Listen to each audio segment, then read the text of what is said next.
সবার কাছে ভালো হতে যাবেন না। দু একজন আপনাকে মন্দ বলে, তাতে ক্ষতি কী? কোথাও কোথাও নিজের ভালোর জন্য মন্দ হয়েই থাকলেন না হয়। শুনুন, সব জায়গায় চুপ থাকবেন না, জবাব দিতে শিখুন। কাজ জানেন বলে সকলের কাজ করে দিতে হবে, তার কি মানে আছে? করতে ইচ্ছে না হলে করবেন না। যাকে টাকা ধার দেবেন তার থেকে ফেরত চাইতে শিখুন। না চাইলে বেশিরভাগ মানুষ নিজে থেকে কিছুতেই দেবে না। ভালোবাসেন মানে তার অন্যায় আবদার মেনে নেবেন কেন? মুখের ওপর না বলতে শিখুন। যত ভালোই বন্ধু হোক না কেন, শখের জিনিসটা চেয়ে বসলে মন যদি দিতে না সায় তাই কষ্ট করে বলে দিন, দিতে পারবো না।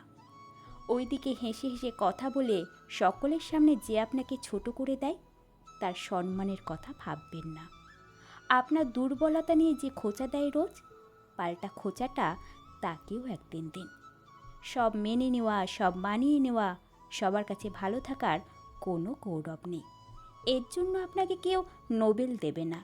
নিজের ভালো থাকাটা বড্ড জরুরি। যত নরম থাকবেন তত আঘাত পাবেন। আঘাত পাওয়াটা আপনার অধিকার নয়। সাপের ল্যাচে পা দিলে সাপ ফোঁস করে বলেই তো সাপকে সকলেই ভয় পায়। এই জীবনে সবার কাছে আপনি ভালো হতে পারবেন না কখনোই।